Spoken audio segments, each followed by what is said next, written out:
Beni birazcık gerilere götüren bir programın başındayım. Oldukça geriye götüren bir program aslında. Çünkü böyle zamanlarda, şimdi tabii dakikalar geçtikçe anlayacaksınız duygumu ve ne hissettiğimi. Böyle zamanlarda iki tane duygunun arasında sıkışıp kalıyorum. Çünkü aslında bugünkü konum hepinizin çok sevdiği, çok beğendiği, artık dünya çapında kıymetli olan ve mesleğini çok güzel icra eden çok başarılı bir kadın sanatçı. Ama benim için ve geçmişe, o çok eskilere döndüğümde, neredeyse kızımın doğumundan biraz öncelere kadar gidiyorum. Yani 14 sene önceye gittiğimde gencecik, ışıl ışıl, heyecanlı, çok güzel bir eğitim almış ve hedefleri çok belli. Ne yapmak istediğini bilen ama nasıl yapacağını henüz bulamamış ama onu da bulacağının zekası gözlerinden fışkıran bir kız çocuğu. Bir anne edasıyla o bana hala o küçük kız çocuğu. Yani kuliste, tiyatro kulisinde bize destek olan, asistanlık yapan. Şimdi bunu küçümseyen bir yerden de söylüyorum. Aksine onu çok büyüten bir yerden söylüyorum aslına bakarsanız. Çünkü o tiyatro kulisinde bize asistanlık yaparken minicikti. Hala minicik de yani. Minicikti. Ve onun gözünde gördüm ben. Yani bizim onunla böyle bir yekeyek bir konuşmamız var çünkü hatırlıyorum. Ben oyuncu olacağım. Çok ünlü bir oyuncu olacağım. Ve çok başarılı bir oyuncu olacağım demişti. Beni de çok ikna etmişti bu cümleyle. En ufak bir performansını görmemiştim. Sadece o aşkı görmüştüm gözünde. Bu çok güzel bir şey. Bizim yapamadığımızı yapıyorlar ve daha ileri gidiyorlar. O boynuz kulağı aşıyor ya, ben orayla gurur duyuyorum. Bir cümlenin peşinden gideceğiz. Her zaman olduğu gibi çok sevdiğim bir isim Mahatma Gandhi. Diyor ki siz yolunuza bakın. Böyle yaparsanız hedefe kendiliğinden varırsınız. Bence şimdiki gençliğin kesinlikle yaptığı şey bu. Kendini biliyor, kendinden emin, yoluna bakıyor ve ilk gün o amaç neyse oraya varıyor. Daha da ötesine varıyor. Damla Sönmez gibi. Küçüğüm. Bir şey söyleyeceğim. Ağlamak üzereyim. Ağlama. Gel. Sarıldık ama bir daha sarılalım. Kız kaç Mikrofonumu da yaşındaydın? yapmadan. Hiçbir şey olmaz. Gel ben seni emniyetle oturturum. Kaç yaşındaydın bana öyle cim cim cim cim kuliste bunu Öyle söylerken? şeyler mi söyledim? Söyledin. Annem de bana bazen şöyle şeyler söylemişti diyor. Ben hiç hatırlamıyorum ama ben bana katlanabilir miydim acaba o yaşımı Hiç görsem ukala bir şu an? yerden söylemedi ki. Hemen söyleyelim, Sürmanşet tiyatro oyunu. Sürmanşet'te Ee, 2008 evet, daha Melisa yoktu. Melisa yoktu. Tabii.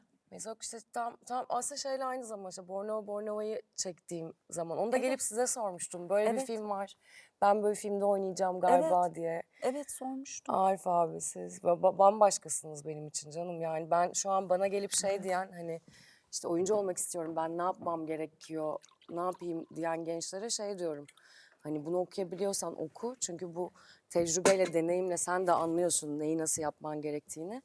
Ve hani yapabiliyorsan çok oyun izle eğer daha da yapabiliyorsan git bir kuliste asistan ol yani o provayı izle. Ay evet. Oyuncuların arasında çünkü o işte biz de bir şey deriz ya usta çırak o disiplin başka türde gelmiyor galiba. Ben onu sizden aldım. Ay tüylerim diken diken oluyor gerçekten. Çok tatlıydın. Gene Ağlayacağım aynıydın. Yani. Ya yani Bıcırık ama bıcırık. zaten yani aynılık Ben aynı deyince. değilim de. Hayır, Sen aynıydın. hayır. Ben bir şey söyleyeyim mi? Yani ben bayağı şey izliyorum. Hani o zaman da rol modeldin. Şu anda da Canımsın. baktığım zaman hani sen bambaşkasın benim için. Artık bayrağı sana devrettik canım. Böyle bir şey değil. Rol model artık Çok sizlersiniz. onuru olurum ama Çok beraber keyifli. o bayrak gidiyor eğer hani Evet. ucundan tuttuysak. Çok ne mutlu bize. inançlıydın Damla. Ben bunu hiç unutmuyorum ve ben seni her nerede, hangi performansında, hangi organizasyonda, hangi davette fotoğrafını, paylaşımını görsem hep o günkü o ifaden aklımda biliyor musun? Ben oyuncu olacağım, çok da ünlü olacağım ve göreceksin demiştin. Halbuki ben sana hani sen yapabilir misin hiç demedim. Sen o kadar hani herkese. Ben baştan bunu söyleyeyim dedi. Ben ama şey yapıyordum onu buydu anlatıyorum yani. her yerde. İşte zaten çocukluğumdan beri hani hep önce çocuk oyunları sonra normal Tabii. yetişkin oyunları oyun izlemeye başladım. İşte San Jose'deyken Haldun Taner sahnesinde işte çarşambaları bizim yarım gündü. O gün matine suarı şey olurdu, oyun olurdu. Pazartesileri oyun yoktu diye benim için pazartesi o yüzden mutsuz bir gündü mesela. Ben bayağı okuldan çıkıp oyun izlemeye giderdim. Ve bir süre sonra şunu yapmaya başladım o cesareti de iyice edindikçe. Kulise gidip merhabalar işte ben Damla lisedeyim şu an oyunculuk okuyacağım üniversitede bana vermek istediğiniz tavsiye var mı? İşte bu. Böyle bir şey yapmış Buydun. olabilirim Tam size gerçekten buydun. bunu Evet. yapmış olabilirim. Yaptın. Yani ben oyuncu olacağım, çok ünlü olacağım ve çok başarılı olacağım dedin. Ben içimden dedim ki kız Ceyda bir gün şöyle duramadın bir Ya, kararın ya. arkasında. Ama bu çok çok çok takdire şayan bir şey. Teşekkür Yani ederim. ben uzun süre ben büyüyünce bilmem ne olacağım biliyor musun? Bana hala sor küçükken büyüdüğünde ne olmak istiyordu? Hiç de öyle bir şeyim yoktu yani. Değişebilirdim. Ben de ama yıllar içinde şeyi anladım. Oyunculukta da bir sürü mesleği yapıyorsunuz. Bir sürü insanı anlamaya çalışıyorsunuz. Oraya Evet. giriyorsunuz, çıkıyorsunuz. Ya, o da karar verememekle de alakalı olabilir. Ne bileyim belki de ondan. Hani tek bir hayat seçmek istememekle alakalı olabilir. Yani hadi hakikaten senin gibi böyle inançla isteseydim ne olurduyu içimde kalmış ukdelerden biri olabilir. Çünkü istemekle başlıyor her şey. Peki Evet, seni evet. Saint Joseph'ten sonra Sorbonne'dan geriye getiren şey de bu aşk mıydı? Madem bu aşklarda senin Sorbonne'da işin ne? Dramaturji. Yani gidişim dramaturji sebepliydi, Tamam. dönüşüm dramaturji sebepliydi öyle söyleyeyim gerçekten. dönüşüm de Tam olarak öyle oldu. Neden? Ya yani aslında şöyle oldu. Nice'te bir oyunculuk okulu vardı Tamam. ve bizde Fransız Lisesi'nde genelde herkes başvurur. Çünkü o gittiğimiz yerlerde devlet okulları bu Tabii arada ki. zaten oradaki. Ben Nice'i yazmak istiyordum. 2 tercih yapma hakkımız vardı. Ben Nice'i yazmak istiyordum başa. Oyunculuk diye. Bana dediler ki Sorbonne'u yazalım öne. Yani düşün ki Fransız Lisesi'ne giden bir kız var. Kimle konuşsan tabii ki Sorbonne'u yaz. Evet. Sorbonne bir yazılsın diyorlar. Evet. Ben dedim ki bu zaten dramaturji bölümü. Bunların mülakatları vesaire olacak. Beni almazlar zaten dedim, yazdım. Ve benim kabulüm geldi. Kabul geldikten sonra da öyle bir şey oldu ki kimse bana hani peki Nice mi hocam o zaman acaba Damla demedi. Herkes şey dedi, Paris'in soğuğu buralara benzemez yalnız, sana işte şunu yapmamız lazım. İşte bizim bilmem ne gözlerimizin kenarları yanardı ayazdan falan diye. Ah, Hani beni oraya böyle yerleştirdiler oldu. Şimdi Fransızca çok zor bir dil. dramaturji de çok ağır Fransızca okumak, ister. evet. Dramaturji okumak, Fransızca bambaşka bir iş. Fransa'da onlar meslekleri liseden ayrılıyor. Benim böyle çoğu zamanım Centre Pompidou diye bir şey vardır, kütüphane vardır. O zaman da böyle şey değil, hani bilgisayarlar, tabletler vesaire değil. Tabii. Hakikaten ben kütüphaneye gidiyordum terim anlamak için. Yani derste duyduğum şeyi anlayabilmek için. Çok zorlandığım bir sene oldu. Ve sonra zaten gitmeden önce de bu arada burslu kazanmıştım ve dondurmuştum. Burs kazanabildiğim için de yapabildim bunu. Öyle bir şeyim oldu. Döndüm ve dedim ki tamam, ben hani tabii oyunculuk devam ediyorum burada. Tekrar giderim dedim. Ki sonra da eğitim için Fransa'ya gitmedim tekrar ama işte Londra'da gittim. London School of Dramatic Arts'ta bir süre işte orada bir öğreneyim, bakayım ne yapıyorum. İngilizce nasıl ifade edebiliyorum, oyunculukta kendimi nasıl anlatabiliyorum deneyimledim. Tabii. İşte New York'a gittim, New York Film Akademi ile çalışmaya, ama sonra orada Stuart Burney ile tanıştık. Susan Batson'ın hocalarından bir tanesi. Onunla öyle bir dönem geçirdim.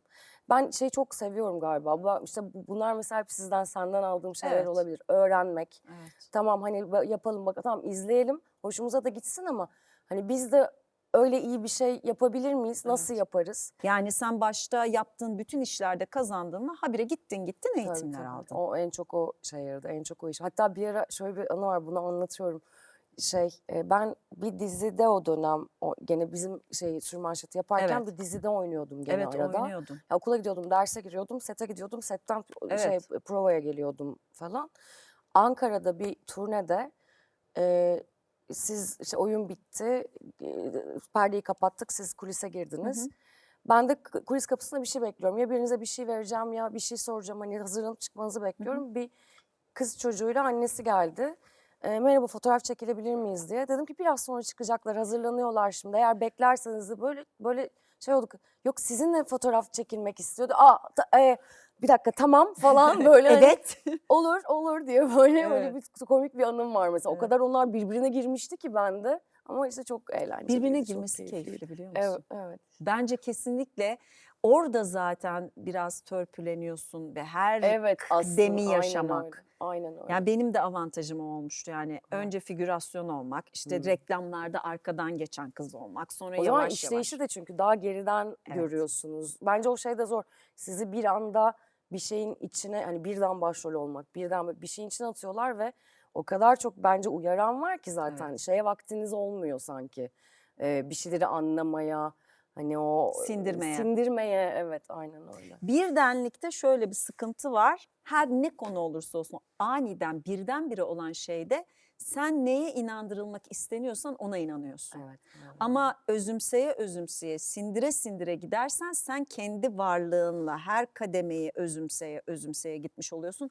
O zaman bir yere geldiğindeki kime göre neye göre bir yer o da tartışılır. Evet. O zaman seni hiç kimse istediği hiçbir şeye inandıramaz. Çünkü Aynen en öyle. gerçekliği sen biliyorsun. Aynen öyle. Düştüğünde de nereye düşeceğini biliyorsun. Hep Her onu şey son söylüyorum, hani bulduğunda da. popülerlik vesaire bu film çektiğimizde belki o yüzden bu kadar bağımsız film yaptım hep. Yani tabii ki insan istiyor yaptığı şey daha çok İzlensin. izlensin, daha çok gözle kulakla, Evet. ruhla karşılaşsın ama siz yaptığınız şeyden memnun değilseniz eğer onu herkes çok beğense de o sizin içinizi tam olarak o dolduran bir şey olmuyor Evet. zaten.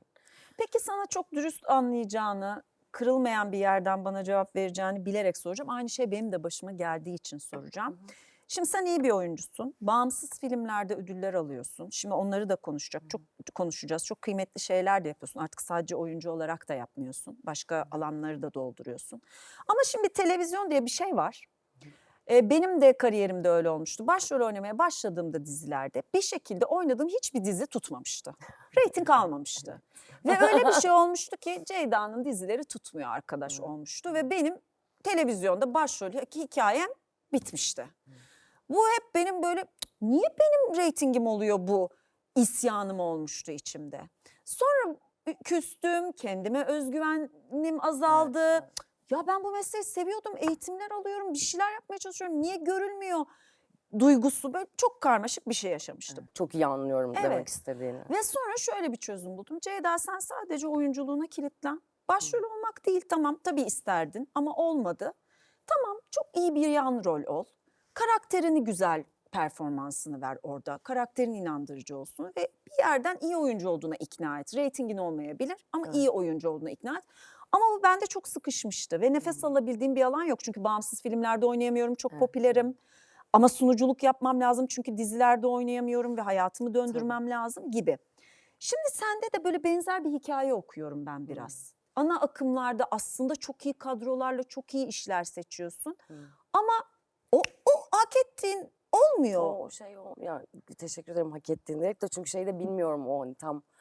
Yani Ne hissediyorsun? Artık ne ne hissediyorum? hissediliyor böyle bir şeyde? Ya önce gene çok kısa tutmaya çalışarak anlatacağım. Bu 2009'da benim ilk Altın Portakalım'dan sonra ben zaten festival göreceğim heyecanıyla gitmiştim. Evet. Filmin yani gösteriminin ertesi günü sinema yazarları işte en güçlü en iyi kadın oyuncu adayı deyince falan ben öğrenciyim daha nasıl falan Evet. gibi bir şey yaratmıştı Tabii. bende. Ki keza sonra İstanbul'a döndüm. Ekim ortasıydı. Benim vizelerim vardı. Ben Sen okulda ödülünü vizelere aldın girdim. ve ödülümü öğrenci olarak aldım. sınava Ay, girdin. Cumartesi gecesi töreni kapattım. Pazar döndüm. Pazartesi sınavım vardı. Ve o dönem... Ödül aldın bu sınava girmesen de olur demedi kimse demedi yani. kimse. Tamam. Ve o dönem Hasan Hoca, Hasan Şahintürk çok da severim. Hala da haberleşiriz, görüşürüz. İşte herkes tebrik etti. Çok yüksek arkadaşlarımdan şey diyenler var. Nasıl, ne sakinsin, numara yapıyorsun bence şu an diyenler vesaire falan. Hasan Hoca bana bir not yazmıştı. Dedi ki işte kızım tebrik ederim. Bazı şeyler hep güzeldir ama erken gelmesi her zaman iyi olmayabilir. Bundan sonra sana işte o filmde Altın Portakal'ı alan kız diye bakacaklar. Evet. Ama lütfen bu senin içini sıkıştırmasın. Çok daraldığın yerde oyuna dön diye. Yani o oyuna dön, Damla oyuna dön, Damla oyuna dön. Hani o ve şey de oldu. O böyle galiba yani çok saçma bir şeye benzeteceğim ama bir yeriniz kırıldığında da o şeyle hissetmezsiniz ya o an. Ben çok uzun bir süre bu Altın Portakal mevzusuyla ilgili olabilir ne var ki evet okuluma döndüm aynen işte bir şey falan hani ben kendimi gördüğümden daha başka görüyordu insanlar beni ama sonra şu olmaya başladı. Bir şey çekeceğim ya da sahneye çıkacağım. Kenkeme diyorum ki şimdi ben orada bir şey yaptım. Çok eğleniyordum ben. Ve yani bir şey yaptım ama ben ne yaptığımı bilmiyorum. Ben onu bir daha nasıl yapacağım? Belki de ben onu yapamayacağım. Belki de zaten Değil mi? o kadar orada kalacak bir şeydi o yani diye böyle delirdiğim zamanlar oldu. Evet. Ve oralarda oyuna dön. İşte galiba senin dediğin ben bu oyunculuğuma odaklanayım. Ve yani okey zaten hani bu başta konuştuğumuz etrafa bakmamak mevzusu gibi de oluyor. Bir de böyle bu kendimi rahatlatmak için söylediğim bir şey mi bilmiyorum tam olarak ama şey olarak bu arada anlıyorum çünkü ne olursa olsun diziler uzun metrajlı reklamlar aslında. Yani üzerimize Evet. giydiğimiz şeyden kullanılan Teraziye mekanlar koyduğunda da vesaire. zaten bir yetkisi de kalmıyor ki meselenin. Sen şu anda uluslararası platformda tanınmış bir oyuncusun. Yurt dışında eğitimler almaya devam ediyorsun. Yapımcılık yaptığın belgeseller, kısa filmler var. Hala uluslararası alanlarda gidiyorsun. Yurt dışında bir ülkede film festivalinde jüri üyeliği yapıyorsun. Şimdi o zaman dönüp de diyorum ki yani ana akım bir dizinin reyting alıp almaması hakikaten önemli mi burada? Kendime de aslında iç serinliği. Bendeki fark benim böyle bir şansım olamadı dönemsel Dönemsel olarak. olarak. Evet. Bu içini rahatlatıyor olmalı diye düşünüyorum zaten. Yani evet ama bir de daha çok şöyle düşünüyorum galiba. Mesela benim tutan diyeceğim. Hani yüksek reytingde uzun süre devam eden işlerim. İşte Bir Aşk Hikayesi gene ortalama. İşte Güllerin Savaşı, Çukur'u sayabilirim ona da Tabii. sonradan dahil oldum. Ama bunların hepsi mesela biz Güllerin Savaşı'nda da Canan'la ben orada bir şeyiz. Bir trup, o bir gene işte tiyatro şeyi gibi geliyor Evet. bana. O başka bir Voltron gibi bir şey o. Evet, çok güzel bir Çukur keza bütünlüğünüz vardı. kesinlikle öyle bir şey. Herhangi bir parçasını çıkarırsanız aynı proje olmayacak o. %100. O yüzden hani öyle işlerin içinde hani geri dönüp bakıp ya işte bilmiyorum ki bunlar da evet düşündüğüm şeyler ama şeyi biliyorum, duyuyorum bu hikayeleri dinliyorum. Yataktan kalkarken o kirpiklerle uyanmak istiyor. Çünkü ama o kirpikler işe yarıyor onu da görüyorum. Ama Anladım. ben onu yapamazdım zaten. O sanki bu bir eksiklik de olabilir bu arada. Farklılık demeyi tercih ediyorum. Çünkü farklı farklıyız hepimiz. Disiplin yani oyunculuğa yaklaşım disiplinleri Yaklaşımlar. farklılığı. Ama mesela şey de sayılabilir bu. Yani o kirpiklerle kalkmamak o yataktan seyirciye saygısızlık da sayılabilir. Çünkü hani bir estetik bir şeyini alıyorsun. Bilmiyorum ki işte burada Doğru hangisi. söylüyorsun. Yani televizyon için hangisi doğru bilmiyorum. Evet. Filmle ilgili sana sabahlara kadar konuşurum. Evet. Ama televizyonda üzerimize giydiğimiz kıyafetler, sponsorların bile şeyleri var. Sosyal medyada hesaplar var. Kim hangi dizide ne giymiş diye. Hani o bambaşka Takı, bir şey. kıyafet. Takı, kıyafet, Başka bir sektör. mekan başka bir şey o. O yüzden de hani bunu böyle düşündüğüm zaman da o kadar acıtmıyor. Ama bu şey değil tabii ki. Aman ben de onu hiç istemem olmasın zaten değil. Hepimiz başarılarla çok mutlu Tabii olan ki. insanlarız.